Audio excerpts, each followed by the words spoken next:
بسم اللہ الرحمن الرحیم۔ السلام علیکم۔ میاں نواز شریف صاحب کے لیے بہت زیادہ خوشخبری پہ خوشخبری آتی چلی جا رہی ہے، اور اس وقت جو سب سے بڑی خوشخبری ان کو جو ملی تھی وہ یہ ملی تھی کہ العزیزیہ کیس کے اندر آپ سرخرو ہو گئے۔ العزیزیہ کیس کے اندر نواز شریف نے بہت زیادہ پیشیاں بھگتی ہیں، بہت زیادہ تکلیفیں اٹھائی ہیں، بہت زیادہ معاملات ہوئے ہیں، لیکن بہرحال آج جا کے اب العزیزیہ کیس کے اندر نواز شریف صاحب باعزت طور پر بری ہو گئے۔ اور جو لوگ یہ کہتے ہیں کہ پاکستان میں انصاف نہیں ملتا، یہ مثال ہے ان لوگوں کے لیے کہ انصاف کیسے ملتا ہے، کب ملتا ہے اور کن حالات میں ملتا ہے۔ 3 دفعہ کا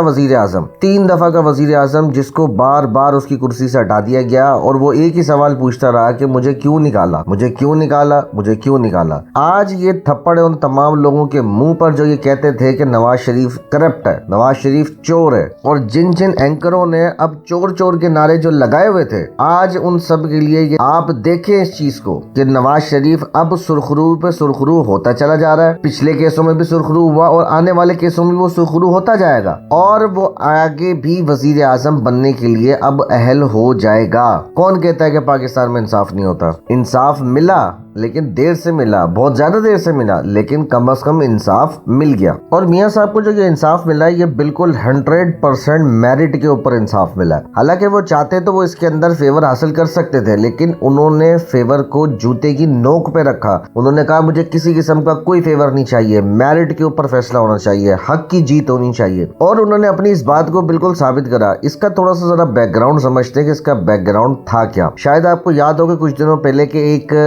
ویڈیو لیک آئی تھی جج ارشد ملک کی، جس کے اندر انہوں نے اس بات کا اظہار کرا تھا کہ ان سے یہ جو فیصلہ لکھوایا گیا ہے، یہ پریشر میں ڈال کے ان کو فیصلہ لکھوایا گیا ہے، ان کے اوپر دباؤ تھا اس چیز کا، اور ساتھ میں ان کا یہ بھی کہنا تھا کہ میاں صاحب کے اوپر کسی بھی قسم کی کوئی بھی کرپشن ثابت نہیں ہوئی، اسی لیے انہوں نے یہ فیصلہ دیا۔ حالانکہ میاں صاحب کو جب یہ ویڈیو موصول ہوئی تو وہ اس چیز کو بیس بنا کے بہت زیادہ سہولت لے سکتے تھے، اس چیز کے اوپر اپنے کیس پہ بہت زیادہ معاملات کر سکتے تھے، لیکن انہوں نے اس چیز کو ترجیح نہیں دی۔ انہوں نے ترجیح کس چیز کو دی؟ انہوں نے ترجیح دی اپنے صرف اور صرف میرٹ کو، کہ جو فیصلہ بھی آئے وہ میرے اوپر میرٹ کے اوپر آئے، اور وہی ہوا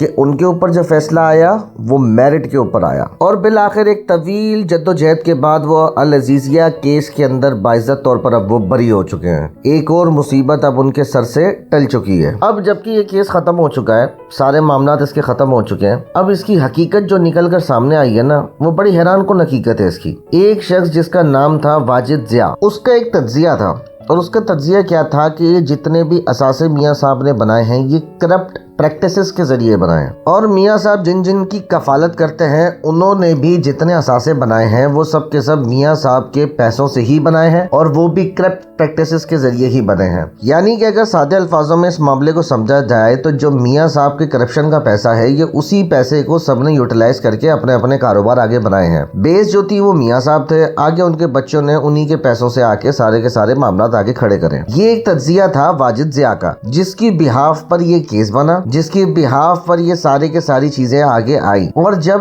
پروسیکیوشن نے اس بات کو ثابت کرنا تھا کہ یہ پیسے کہاں سے آئے، ان سب کے اوپر بہت ڈیٹیل کے اندر جو ہے وہ انکوائری چلی، جس کے اندر بڑے انٹرویوز وغیرہ بھی ہوئے، بڑی انکوائری ہوئی، بڑی پیش رفت ہوئی، بڑی تفتیشیں ہوئیں اس چیز کے اندر، اور جب جس کے ساتھ بھی تفتیش ہوئی انہوں نے سب کا سب یہی بتایا کہ ہمارے جو دادا تھے یہ سارا کا سارا پیسہ ان کا تھا، جو وراثتی اماؤنٹ تھا جو ہمیں ملا جس سے ہم نے آگے جا کے کمپنیز بنائی، یہ سب کا سب وہ پیسہ تھا۔ اب انکوائری کمیٹی کے جتنے بھی لوگ تھے وہ اس چیز کو ثابت نہیں کر پا رہے تھے کہ یہ پیسہ آیا ان کے پاس آیا کہاں سے، حالانکہ جب ان سے پوچھا گیا انہوں نے تو اپنا موقف دے دیا کہ یہاں سے آیا، وہ اس چیز کو ثابت نہیں کر سکے، نہیں جی انہوں نے یہاں سے نہیں یہاں سے لیا تھا۔ مثال کے طور پر اگر وہ حسن نواز یا حسین نواز کہہ رہے ہیں کہ یہ پیسہ ہمارے دادا کا تھا، تو وہ یہ ثابت نہیں کر پا رہے، انکوائری کمیٹی والے یہ ثابت نہیں کر پا رہے کہ یہ دادا کی طرف سے ہی آیا تھا یا یہ کرپٹ پریکٹسز کے ذریعے آیا تھا۔ ان دونوں چیزوں کے اندر وہ ناکام رہے۔ اچھا، یہاں پر ایک حیران کن بات اور ہے کہ جس دور کے اندر یہ فیکٹریز بنائیں، جس دور کے اندر یہ اثاثے بنائے، جس دور کے اندر یہ معاملات سب کے سب یہ پراپرٹی کی یا فیکٹریز کی یا دوسری چیزوں کی جو بھی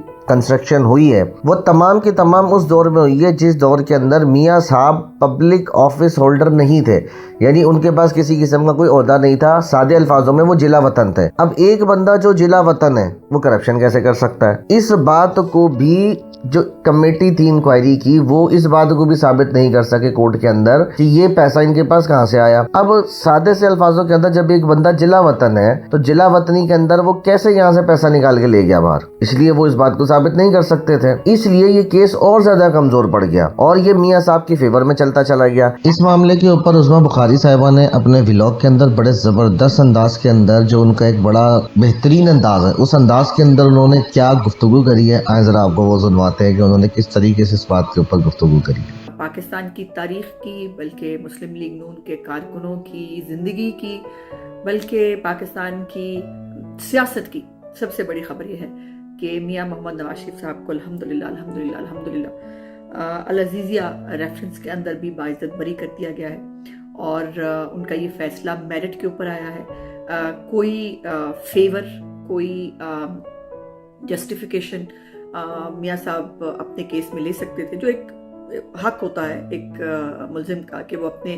حق میں جو بھی گواہی وہ بہتر سمجھے وہ اس کے بارے میں وہ لے سکتا ہے, لیکن انہوں نے ایسی کوئی گواہی جو ہے وہ لینے کی کوشش نہیں کی.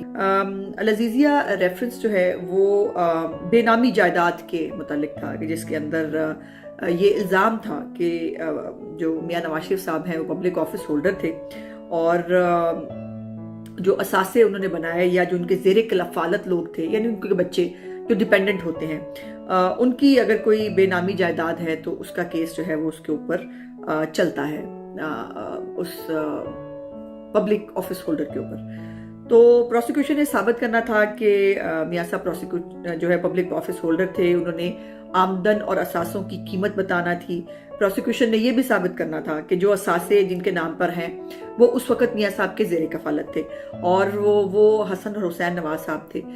جن کے پورے اگر آپ ریکارڈ نکال کے دیکھیں, ان کی گواہیاں نکال کے دیکھیں, ان کو آپ کو پتہ نا ان کو انٹرویوز کو کوٹ کرنے کا بڑا شوق تھا. اس انٹرویو کے اندر بھی جو ہے وہ حسین اور حسن نواز دونوں نے کہا کہ ہمارے دادا نے ہمیں جو پیسے دیے اس سے ہم نے جو ہے وہ ہل میٹل کمپنی وہ بنائی. اور پھر یہ ہے کہ یہ جس دور میں بنی وہ بھی میں آپ کو ڈیٹیل سے بتاتی ہوں. اس دور میں میاں صاحب پبلک آفس ہولڈر بھی نہیں تھے, وہ جلا وطن تھے. تو یہ اس دور میں بنائی ہوئی جو کمپنی ہے اس کے اوپر میاں صاحب کو جو ہے وہ ان کے اوپر کیس بنایا گیا. سو پروسیکیوشن جو ہے اس نے یہ بھی ثابت کرنا تھا کہ بے نامی جائیداد بنائی گئی اور اس کے مطابق اگر کوئی ثبوت تھے تو وہ بھی آمدن سے زائد اثاثوں کے انہوں نے دینے تھے. تو بھائی نیب غلط کل تھا, یہ کس کو نہیں پتا کہ نیب کل غلط تھا؟ یہ کیا کسی اور گولا سے آئے ہیں؟ یہ پاکستان میں رہتے نہیں ہیں؟ یا ان کو جو فیض حمید کی محنت تھی جس کے لیے وہ ججوں کے گھر جا کے بھی محنت کر رہا تھا شوکت صدیقی صاحب کے کہ سزا جو ہے وہ اپیل میں فیصلہ برقرار ضرور رکھنا ہے, ہم نے بڑی محنت کی ہے. یہ اور جس طرح سے وہ سرینا کے اندر لفافے آ رہے تھے جنہ سے جو ہے وہ عدالت کے باہر سے جو ہے پرسرار آمدرفت ہوتی تھی, یہ سارے ان سب کے سامنے نہیں ہے. پاکستان کے بچے کو پتا ہے. لیکن آج جو ہے وہ عمران خان کی درد اور محبت میں جو ہے وہ عمران خان کے ساتھ زیادتی ہو رہی ہے. کل کو یہ نہ ہو کہ ہم ان کیسز کے بارے میں بات کر رہے ہوں. یہ میں نے سنا 2-3 بڑے جو صحافی ہیں ان کا مطلب بندہ پوچھے کہ کیا عمران خان کے اوپر جو ہے وہ کسی بے نامی جائیداد کا کیس ہے یا اس کے اوپر یہ کیس ہے کہ جو یہ کرپشن کا الزام نہیں ہے لیکن آپ نے جو ہے وہ ہم نے ان کے اوپر جو ہے وہ عمران خان کے اوپر کیس بنا دیا. اس کو القادر ٹرسٹ کا 190 ملین پاؤنڈ کا پوری کیبنٹ کے سامنے چوری چھپے اس کو وہ پاس کرنے کا کیس ہے. عمران خان کے اوپر جو ہے وہ ہیرے چرانے کا کیس ہے. توشہ خانہ کے جو تحفے ہیں وہ کوڑیوں کے بھاؤ خرید کر اس کو مارکیٹ میں بیچنے کا کیس ہے. چل کمال ہے, پھر سائفر سے کھیلنے کا کیس ہے. لیکن وہ اب میاں صاحب کے سیاسی انتقام پہ بنے ہوئے کیسز جو ہیں ان کے اوپر وہ اس کو عمران خان سے جو ہے وہ کر رہے ہیں. چینل ٹی وی کو سبسکرائب کرنا مت بھولیں, ویڈیو کو لائک کریں, شیئر کریں اور کمنٹ سیکشن میں اپنی قیمتی رائے سے ضرور آگاہ کریں.